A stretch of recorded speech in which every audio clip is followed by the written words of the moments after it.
Hello, everybody. Welcome to another episode of That Early Childhood Nerd. This is Heather Burnt-Santee. I haven't recorded an episode in so long, and I'm so glad to be doing it now. But also, I'm excited about this episode's topic. Mike Huber is here to help out, and his cat. Hello. Yeah, there's Mike. And then we're going to be discussing an article titled Including Autism, Confronting Inequitable Practices in a Toddler Classroom.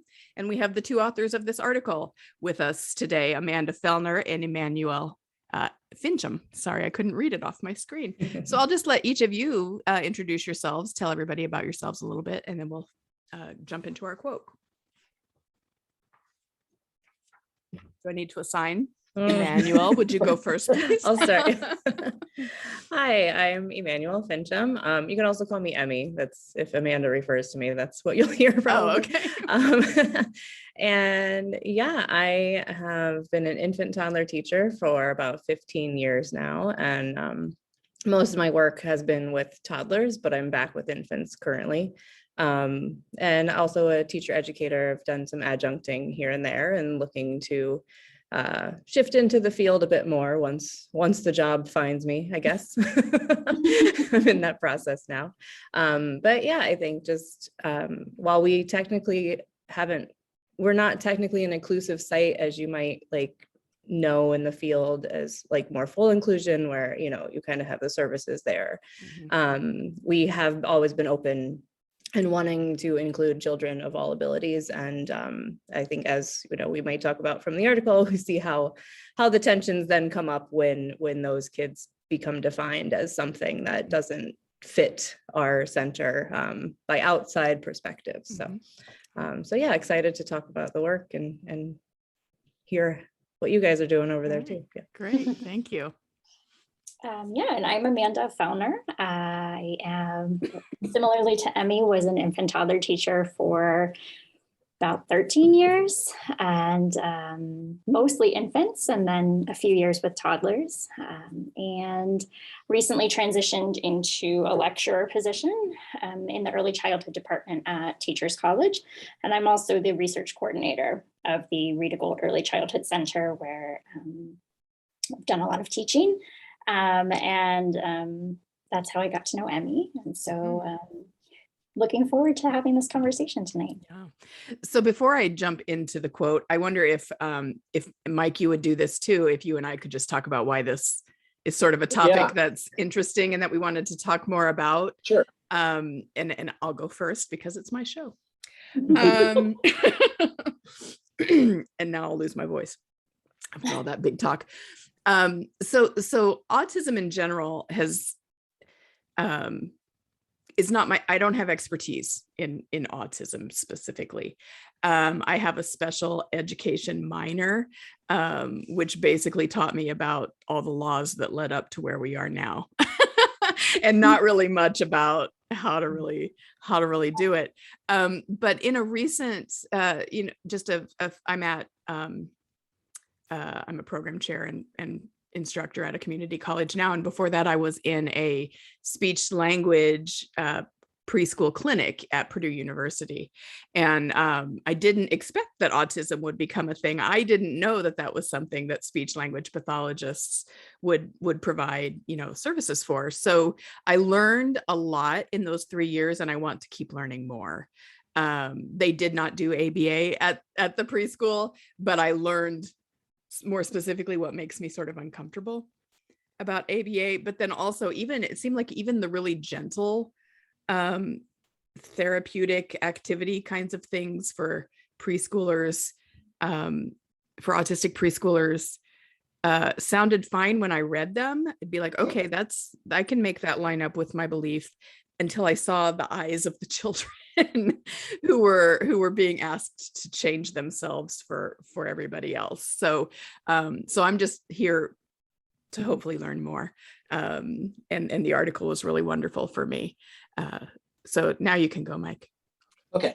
Yeah. So for me, I have an autistic teenager. So partly I got interested, just as a parent. And then I also work with trans youth, and there's a huge correlation of trans, especially non-binary people and autism. So we have so many sort of, you know, neuroqueer teenagers and young adults. And so I've been more and more involved in that community. And really, what I really appreciate is the language around autism in the same way. So I do tend to use, I guess I'd call it language of the civil rights movement, right? So we're talking about assimilation when I think of ABA and things like that, versus, you know, having autism as an identity and, you know, how, you know, a way of being that is just as valid as any other way of being. And so that's been my main, and then with that, I do work at a center that is inclusion and, you know, with the name, I guess. And, but we also have speech therapy, OT, like on site that, you know, there are people who come from outside, but also kids who will be in the class and work with therapists. But it's floor time is the approach we use, and it's we're becoming accredited as or certified as a floor time training center. So it's still kind of interesting because we're all sort of, I guess, what we refer to as regulation based, not compliance based. And so it's interesting to see, because it's still kind of wonders a little bit about the autism day treatment of some of it. But also it feels like a place where it's open to talk about and things too, of like, we're trying to get funding to sort of create a lab school that's based on this more play-based inclusion. I mean, this is a few years out, and I don't know if I'm allowed to actually say that. Yeah, well, it's too late because I don't edit. But, you know, I didn't say where I work, so I didn't even say what city I'm in. So there you go. But yeah, so I've been really interested in the book I'm working on is really kind of looking at kind of a cultural, like the rights of children to be part of the community too. And I noticed we both have some of the same references in your book and their article. Book. It's like, Awesome. hadn't read your article until now. I'm like in the second draft now. He's covering his ass. He stole all your well, I'm just saying there's going to be some quotes in here now. Like this has already been added to my reference list. And I think there's going to be a little bit about, what was his name? Antonio, or something in there. I know for sure there's some name. There's good language in here that I'm going to be using in my book. So full disclosure. You can work out details later off. Yeah, well, Mike. Yeah, it'll come back around eventually. yeah. So here's the quote, and you cover so much in the article that this quote doesn't sum up the article, but it's what I felt like was a good starting point for you two to maybe expand, and then we'll see where we go. But so in your article, you say Ferry and Bacon state that disability, like other aspects of diversity, must be embraced as an essential aspect of what it means to be human and what it means to live in a community. Unquote for a minute. Honestly, that made me tear up a little bit when I was when I was reading it again this afternoon. Okay, continuing with the quote. By honoring this diversity, we can move beyond notions of normality/abnormality and think about the ways that disability is another way of being in the world. Rather than seeing children with ASD as needing to be fixed, disability theorists view the goal of education to be to honor different ways of learning and being in the world in ways that ensure equal access and active participation. And, you know, like I said, you go all kinds of smart places in the article, but I felt like that really was maybe a good starting point to let you guys talk about it a little bit. And then Mike and I can join in if we have questions. So now I just want to invite you to, you know, if you want to respond to that quote specifically, or talk about your process or what's in the article or what you hope folks do with it. Yeah, I can jump in. Yeah, I think like bringing sort of that very overarching idea quote back to my mind made me think back to sort of where we started with this work and how we got to it to begin with. And it actually, I think a lot of the questions that we were starting to raise as teachers came out of like another study that we were participants in that was more focused on children's rights in the classroom and looking at sort of using like a rights-based approach just from toddlers in general. And I guess it started off as like just looking at kids who were transitioning into the room, and it became, you know, clear very fast how much Antonio sort of stood out from the group, in more ways than one.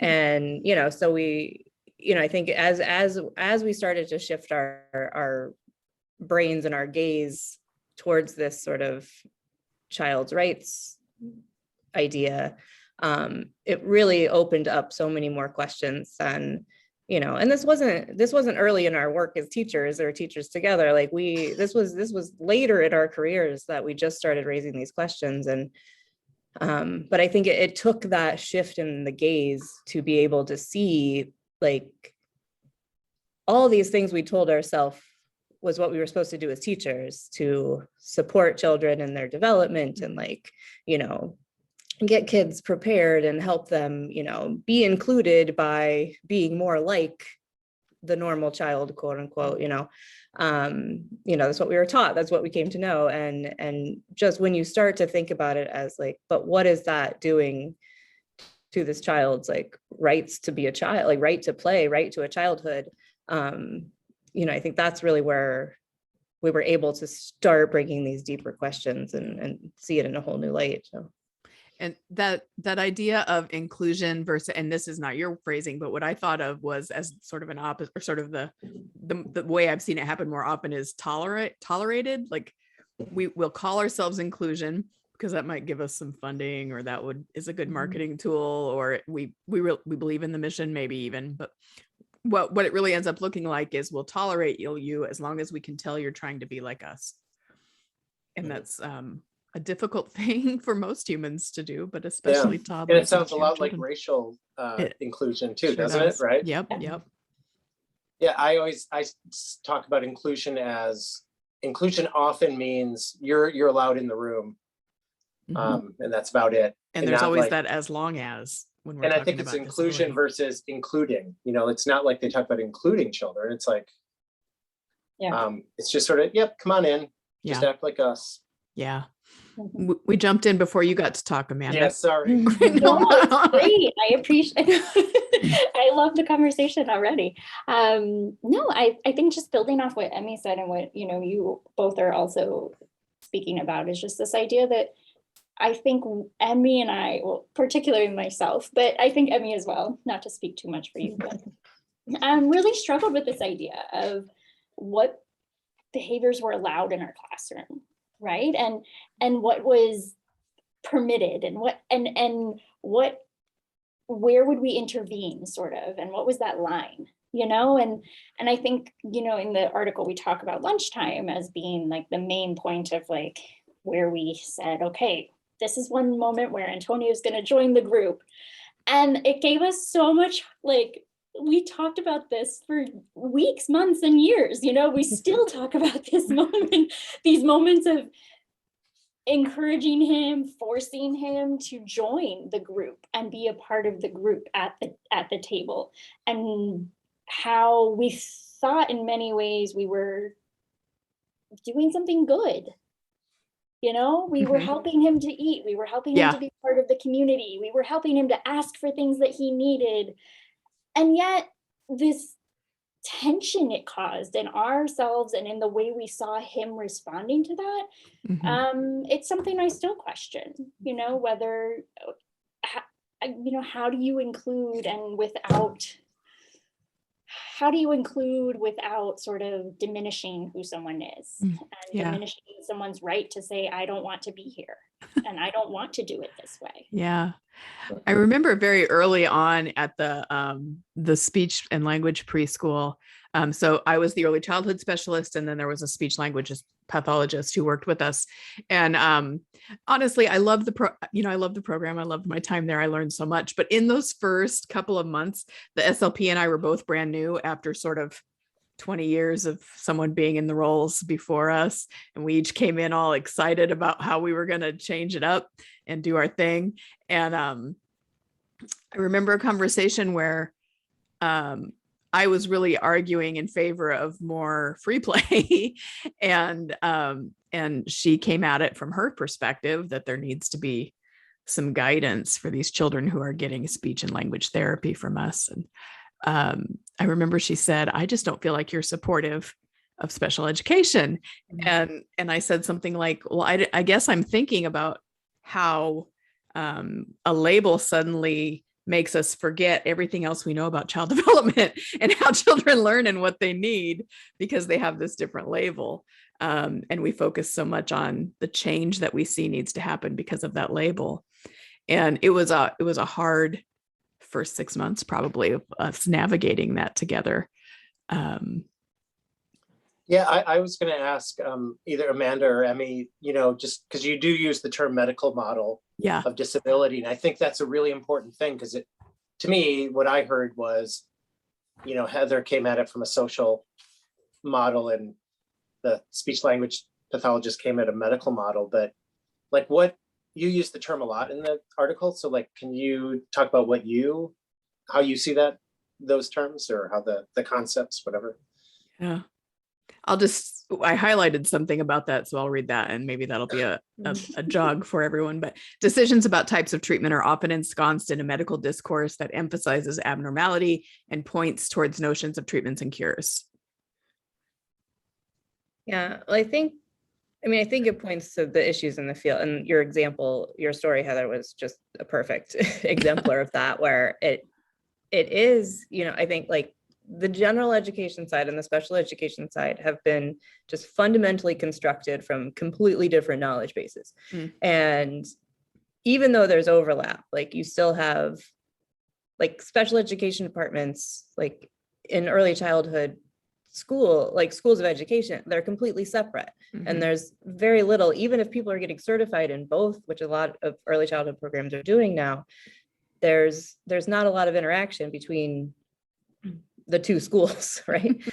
Because they're just completely different fields, and that's how they've been distinguished. And I think for me, like thinking about the medical model, the fact that the diagnosis of autism, like you have to go into the DSM-4 or 5 or whatever one now, to see, like, to understand, and I feel like when you're looking at special ed, like that's where most kids' diagnoses are housed. Like you have this book of problems and like it's medicalized and it's institutionalized, and that's how you know where you fit in, when it's not in the regular world or whatever.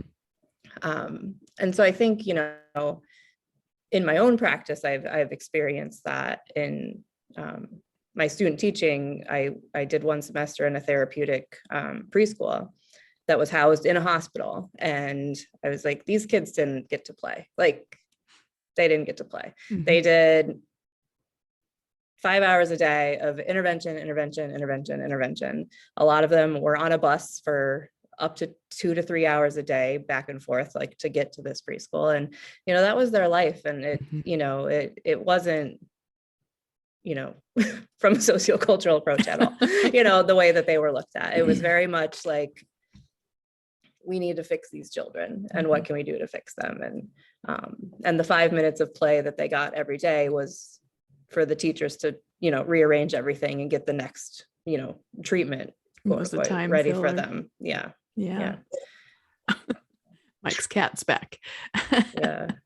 I was hoping, and I maybe I'll just say this and again see who says something, but the discussion in the article about play and autistic children who are told that the ways they want to play are wrong has of course also never sat very well with me since I've been thinking about this. So would you and you addressed it in the article, so would you talk a little bit about what your experience is with that and what you've tried, what you learned, what you want us all to know? Another big point of we had so many discussions about this, Debbie and I did, and videotapes, and we're like, what does this mean?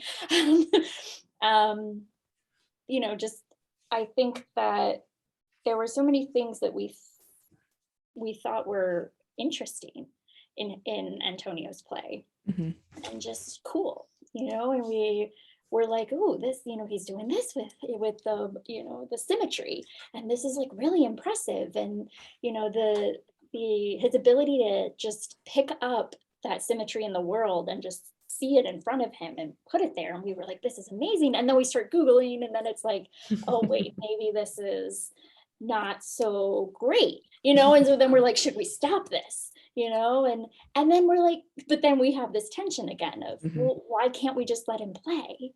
Right. And anytime we would try and intervene and try to get him to play in ways that looked more developmentally typical or appropriate, Fit a play category. In the play category, right? Yeah. He would just leave and it would end immediately. And I think that right there was just an important piece of our learning about maybe it's time to take a step back again, and let him be who he is. And maybe that's okay. Go ahead. No, go ahead. I was just looking back through the article at the specific thing you were watching Antonio do, the ABC puzzle. And so it was a big puzzle. The point of it is to put the alphabet letters in the right spot in the puzzle, right? I'm assuming. He purposefully picked the X, the M, the W, dropped the letters on the floor and started to place the letters down and then do little shifts with the letters, and until it's just right. Turned it 90 degrees to the left so the bottom fit up against the side of the X. He did the same thing with the W, fitting it to the right side of the X and mirroring the M. So I know people who would look at that and be like, there's something wrong with this kid. We got to get some special services in here. But then you say, when I first saw Antonio do this with the letters, I found it fascinating. What a keen visual sense, what a creative way to utilize the relationship of letter shapes.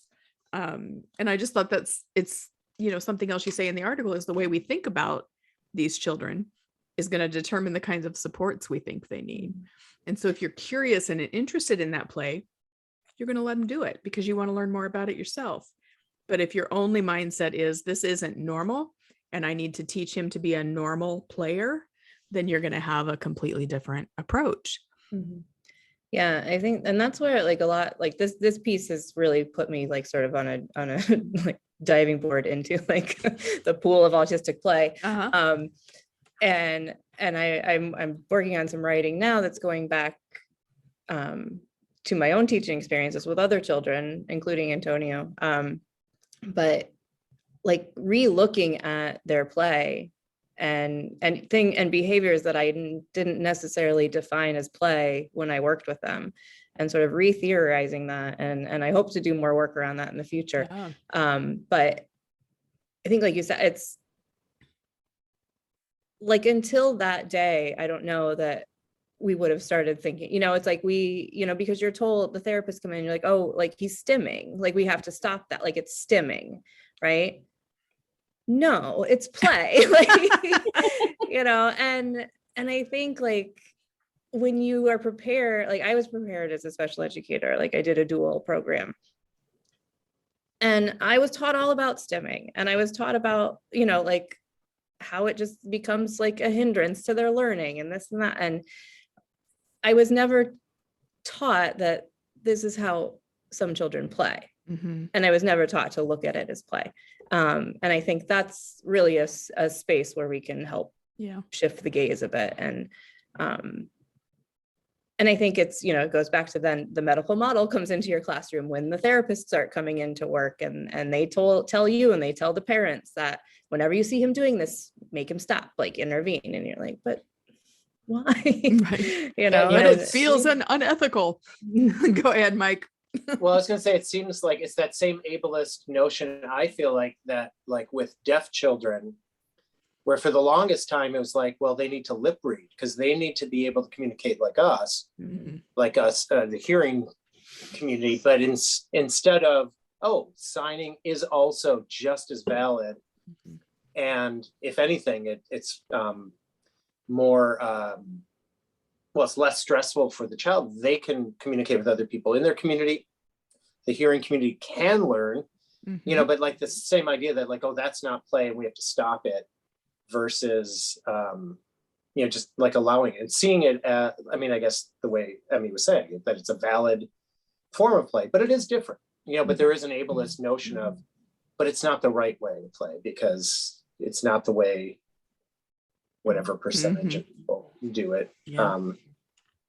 So it just we had a toddler last year who, and I don't know about the diagnosis, and for my role, I don't care, but he would go around, we had this outdoor classroom, he would go around and look for these little tiny pebbles, like, I don't know, they couldn't have been more than 2 millimeters, like long, like just these tiny little things.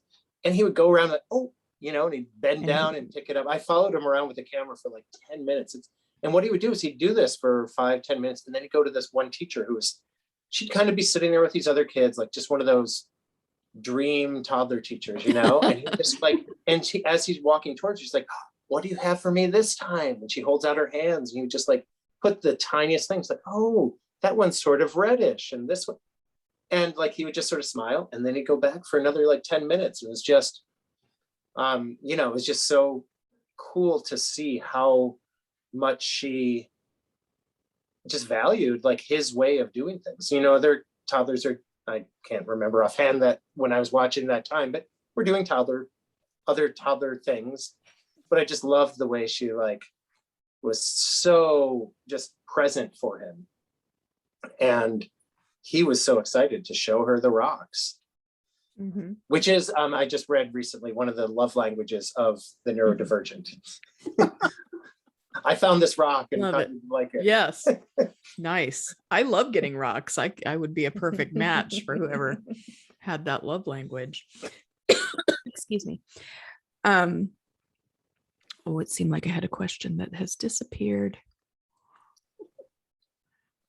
Guess I better make up a new one. Yeah. I'm sorry. I can jump off what Mike please was do. saying real quick too. Yeah. Because that just reminded me, how like this work has also really, I think, jump-started my thinking particularly, and I think Amanda's too, of, it makes us think not just about what we're doing with children who may be diagnosed with something, but just all children, and how like the interventionist role is just such a big part of like the teacher the constructed teacher, right? And like, if we're not intervening, like, what are we doing? Exactly.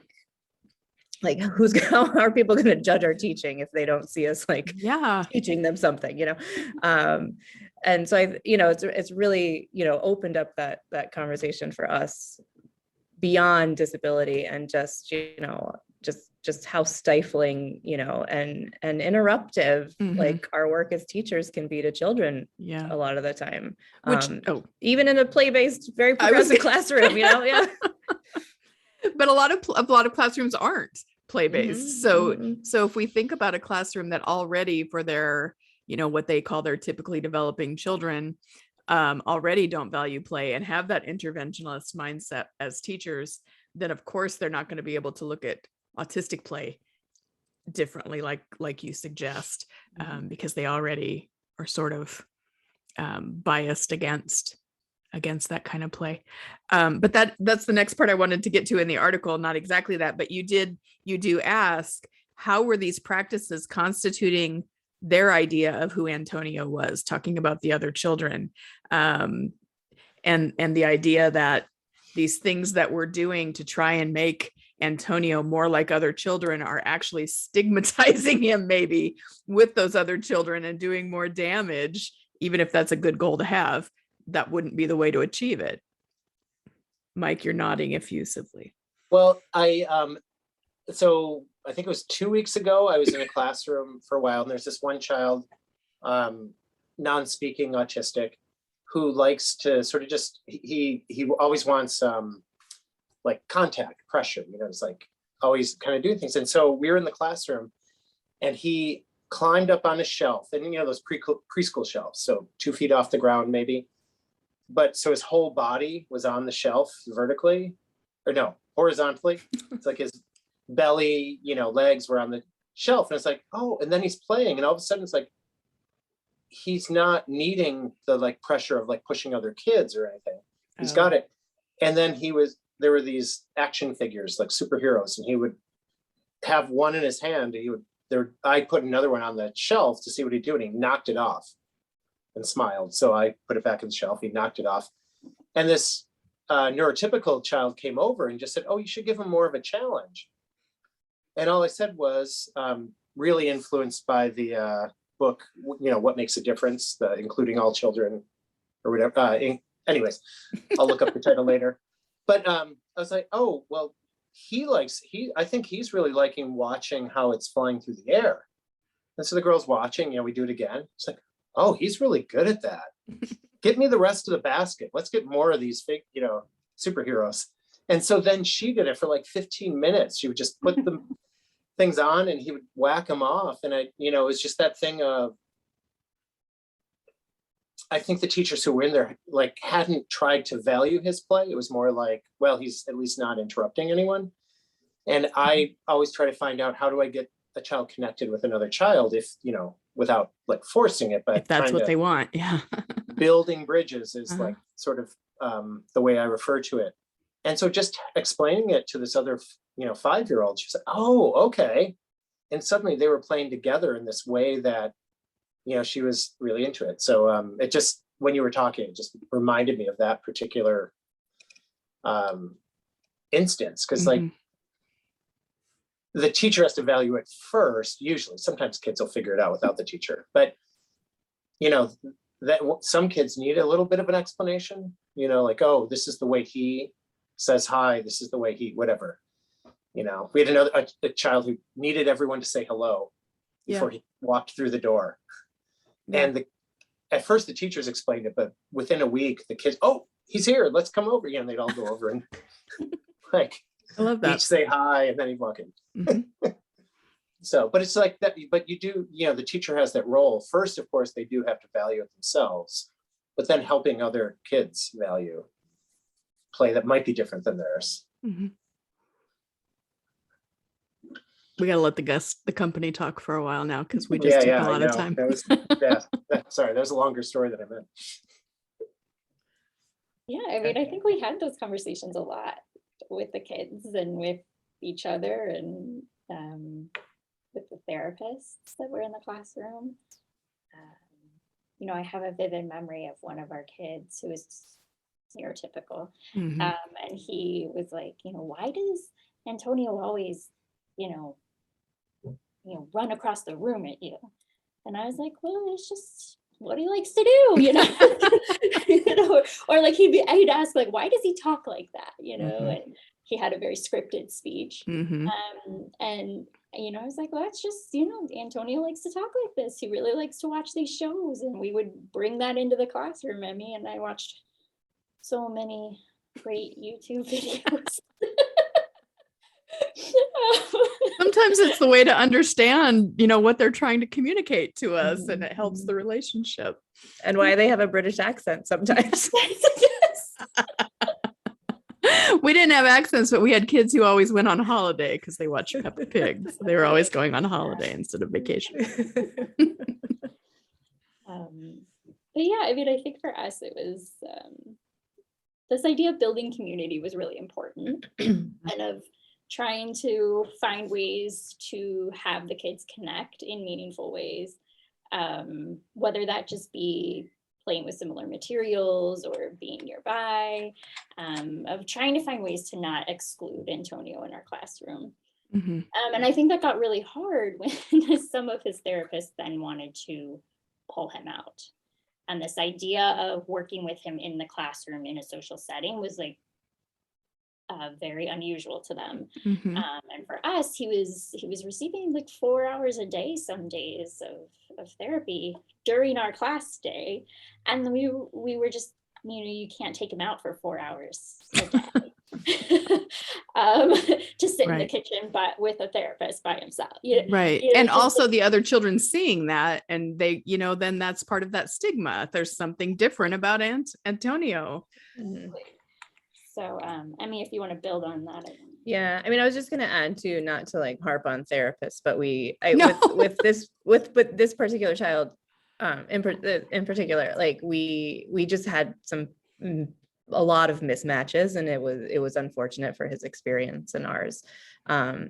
where, you know, in the past we'd worked with more, but I think, I'm not sure if we get into it in the article, but Mike, you said that your school runs a floor time approach, which we were lucky enough to, like, in the past work with more floor time therapists, but that's been just harder and harder to acquire in the system, and to get the city to cover it for whatever reason. Yeah. And it's like, once you get that full diagnosis of autism, it really limits your options of what they're willing to give you. Especially if your early insurance only intervention, wants yeah. to pay for ABA, then it's Sure. really hard to get some of these other things in. Yeah. Yeah, I'm interested. I don't know, because, okay, Heather, let me know. What would the listeners be more interested in? Partly I'm interested in, because mostly the article you are talking about, where you ran up against the therapists, where it wasn't working. But I'm curious about what you were saying, Amanda, about the things that, how you connected him, or what things, either your interaction with Antonio or interactions with other kids, if you had some other examples, because I loved, like, the drumming. I don't remember the name you used for the other kid, but like where he went, yay, you know, it banged them both. But I'd love to hear other stories, because I do think, like, because the other thing is, we could go about why do cities or insurance tend to fund those things. And that's a whole other episode, I think. Yeah. But I do want to make it clear, we're not here to bash therapists. It's like every other field. There are some who maybe cling to older ideas, and there are some who are you know, really keeping current, and I think but we come from different places, I guess, is where I want to end that with. The early childhood educators and the therapists come from different places, and have different goals and different trainings. So and they're also, like, the one therapist we work with, we really learned how they are so subjected to their supervisors and what their supervisors and expect them to do, because because she was great with him, and, like, we worked well together, but it was like, she'd have a couple days and be like, okay, we're playing and we're doing this and everything's great, and it's like, oh, I have to do all this stuff because they're going to come and check that. And it was like, but she didn't believe in it, you know. And I was like, like, the tensions that she was going through, like, I wish we were still in touch and could, like, have this conversation. That would be a good conversation. But I'm up for more examples, if there's more examples. I think listeners would like that. Or of other kids too. I mean, I don't know how long ago Antonio was, because no, I have one in mind, but it might be one you're thinking of, Amanda, because it was you go ahead. A video you caught. Count to 3 and start your stories and see if they're the same. Are you talking about the basket? Yeah. Do you want to talk about that? It's okay, you go for it. Okay. I think generally with Antonio, like, we were just so fascinated with the ways he was, like, engaging with his peers. And I think we also luckily had a group of very, for lack of a better word, like, timid children that year, who were all sort of like, okay, like, this is okay, I guess. I don't know. Is somebody going to help me? You know, Aww. and like, very sweet, but not your sort of typical toddler bunch, as a whole. But I was, you know, Antonio kind of came in, like, bold and China strap some days, and would barrel into us needing that sort of, you know, input, and would occasionally barrel into his peers. And, you know, some of them sort of accepted it and some didn't. And I think, you know, the shift that we made was, rather than intervening for what we perceive to be the safety of the other child or the comfort of the other child, was, like, intervening in a way that sort of valued what Antonio was doing and try to help the other child understand, like, the meaning, the possible meaning behind the behavior, that it wasn't that he's trying to hurt, you know, but, like, and, like, making it into a game somehow, like jumping in or even joining in and making it a 3-way thing between, like, building bridges, like Mike was talking about, you know, just inserting ourselves into that peer relationship as it was developing, rather than it being something that was like, this is just an unwanted behavior and we're going to stop it. And so one specific incident that we remember, because we had a video of it. We watched it so many times over and over, like, what is he doing? What is he thinking? You know? And I think it was like, now it's been a while, so I can't remember exactly, but you know, he had like a basket that we had balls in or something that he had emptied out and kept like putting it on like another child's head. Oh. And it was like, okay, fun, peekaboo, right? And kept going. And then eventually became like a little harder. We pushed out a little harder. And like finally, like the girl just kind of melted under the basket, you know, but was never, you know, you could tell she was uncomfortable, but never like over the edge upset. And, you know, I think in those moments, just trying to hype the play of it as a teacher and like to hype the funness of it in a way that is helping the other child like understand, like, this isn't a scary thing for me. This can be a fun thing for me. And I think, you know, that could happen in any situation with bodies coming together as they do in classrooms. Yeah. But what you're I'm doing just there, enjoying visualizing it all. So it was great. but also I just want to mention like what you're doing there, because that medical model, right, is just looking at the one child and looking for what they don't do. And what you're talking about is looking at both kids in this case. And like I've been in my book, I'm trying to, I don't know if scaffolding is the right word, but rethinking scaffolding that's not just building up, but like helping the two children figure out where they need to go so that they can bridge, you know. Because that's sounds like exactly what you did. Like it's not just focusing on one child, you're focusing on the social.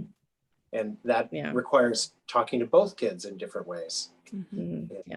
So, and I think with that imagery, just like breaking it up the scaffolding so that it's not even like a linear path in any direction. You know, it's more like this. I can't wait for this video to moving around. It's like, you know, I don't want to make it sound like one thing is lower than the other either, you know? But I do think that idea of forgetting about this, like, because that's kind of a medical model too, in a way. What is the kid not doing? Let's scaffold to get them to that point. Even though it's not a diagnosis in that case, but yeah. And it's even, you know, like us having to reshape our ideas around like thinking of that scaffolding, like what are those peer relationship building behaviors we're looking for, and what else might they look like, you know, with a child like Antonio. I think like another, oh, go ahead. No.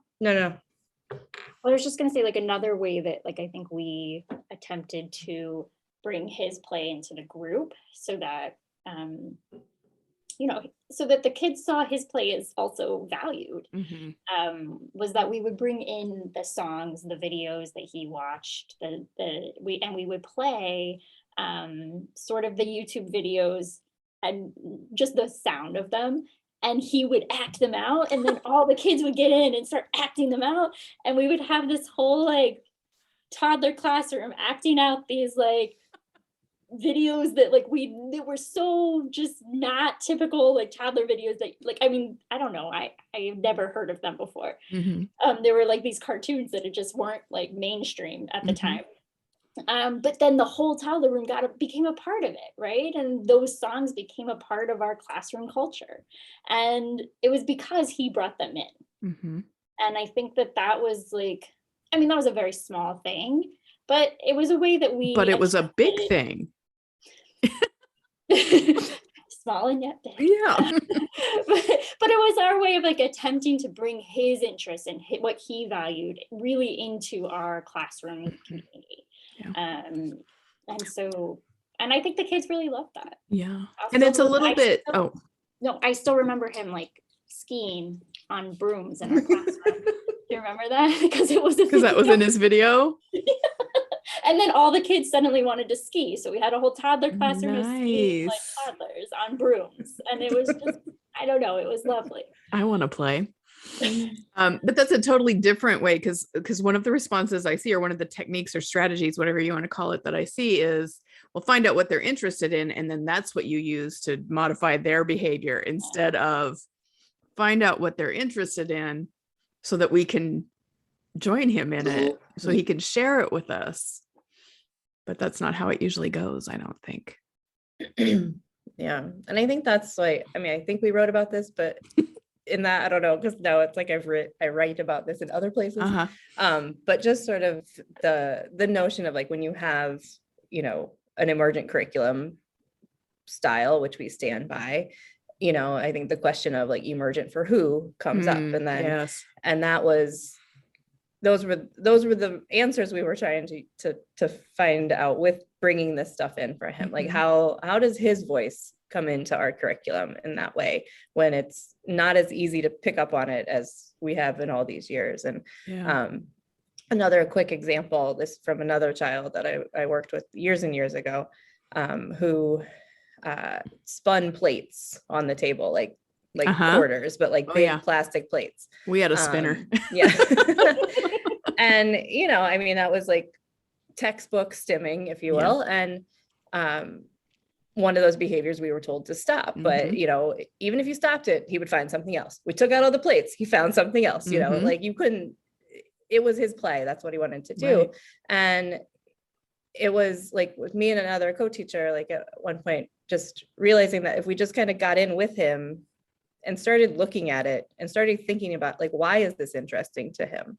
And like when you watch a plate spin, it's pretty cool. Yeah. And so then we're like, let me see if I could do it. And like, we couldn't as well as he could. But the fact that once we started doing it as teachers, other kids started doing it. And then it became like, there was this whole like hear the noise project approach, on like plate spinning, which would not be something you would typically be doing in an emergent curriculum. And it had nothing to do with playing in the kitchen or the typical storylines. It just became about like exploring spinning. And which is, I think, a valid pursuit. Fits into one of the schema play theory. I was wondering when schema was going to come up. I was waiting for it. Yep. I'm reading a lot about schema play right now, so it's all in there rattling around. But I had something else I was going to say. Oh, just this idea of you letting him do the spin and not only allowing him to do it, but joining in yourself and sending that message that I'm curious about what you're doing here. So much more what we probably want to put into a child's day than the sort of psychic load we create for them when we tell them all day long that what your body is telling you need is wrong and you need to stop doing it. And the adults who are important to you will be very displeased if you don't change what you're doing, instead of just acknowledging that this is who you are and I don't understand it, but I'm going to try, and other children joining in. And it just sounds like, even though I hate the sound of plate spinning, sounds like a magical moment in a toddler classroom for me.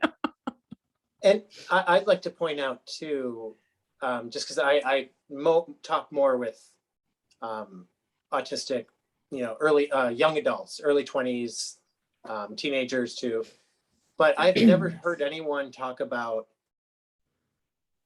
when they were told to mask or learned how to mask their stimming and behaviors as being a positive thing. Like not one person, but what I do hear them talk about is remembering the people like what you did there, right? That, and granted, most of the autistic people I know are speaking, but so I, do understand. but they're able to but tell my you. point being that more that just what you're doing is meaningful. And I know, Amanda, you talked about one of the things as being a small thing, the bringing in the videos and stuff. But when I talk to, like people who are, later on where they can reflect, they'll remember things from 15 years ago, 20 years ago, because it was the person that let them be who they are, so while they are small things in some ways, they're also really big things. So I just want you to, I'm sure you think about it too, but anyone else who's listening who doesn't celebrate those small moments as big things, we're giving you permission now. But also that like the masking thing, of like not stimming, like why is that? I don't know. I don't understand why we're neurotypical people are so concerned about it. Because it makes us uncomfortable, Mike. Yeah, I know. We don't understand it. And some of that is like I guess a good intentioned uncomfortable. Like we're afraid that the child's going to be, stigmatized or, no one's going to want to play with them, or, I've had some who don't want their extended family to know that their child has this diagnosis. So they're working really hard to get all those signs out of their habits or whatever. But if what it comes down to is this is a child who needs us to be bigger and better than we have been, I think, for most autistic children. And at least speaking, autistic people can also advocate for themselves if they learn to not. My child got front row tickets to Rent once and just turned to the people next to them and said, so just so you know, I'm autistic, I stim. When I'm excited, I'm going to be really excited. Don't call for an usher. I'm not having a medical emergency. And my child's knuckles were bruised because they were just like, the whole time. And even afterwards, I heard from one of the actors talking about how they were getting so much emotion from the reaction. They couldn't quite tell what my child was doing, but it was like they could tell it was excitement. And but, almost my child had to say that first, right? Because otherwise the people probably would have called. It would have been hard. Yeah. Every IEP I've ever seen for a child, preschool age child with a disability, has something about advocating for themselves. And then we tell them all day what they shouldn't do and what they need to do to please us. And that is one thing that really bothers me. Because the advocacy is so important, as you just gave us an example of. So we're close to an hour. This has been fun. I hope you guys think it was fun. Mike and I are having a good time. Okay. No pressure, but please tell me this was fun for you. It was great. We're having a great day. Okay, good. So is there anything that either of you really wanted to talk about or that we haven't that you wanted to say? This is always my wind down, but then it gets us going again, is why Mike's laughing, I think. But I just, if there's something really that was central to you coming on, this is your chance. And if not. Okay, there's like one little. Okay. And I'll try and be very quick. I think one of the aspects of our early childhood center was that we were a teacher training site. And so we had a lot of student teachers in the room as we were trying to figure all of this out.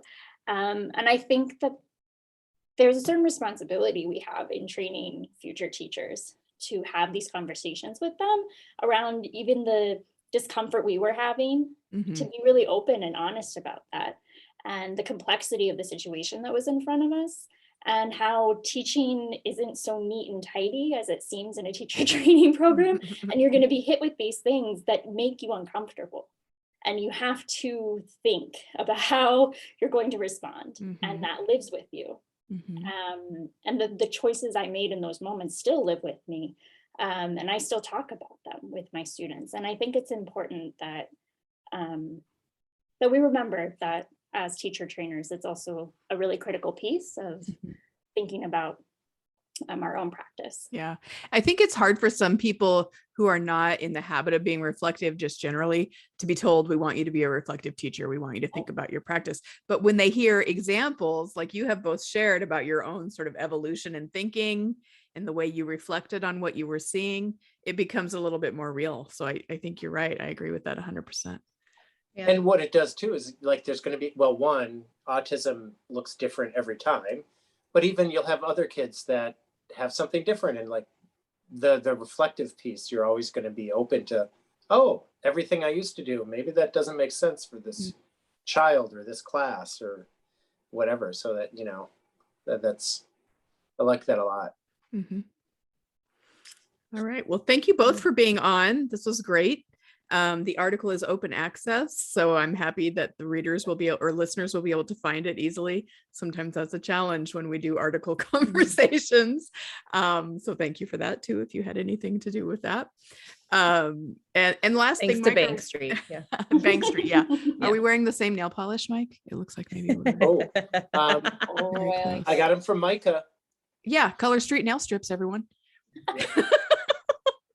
Okay, well, thank you again both for being here. Thank you, Mike. This has been another episode of That Early Childhood Nerd, and I hope you'll come back again for the next episode. Goodbye.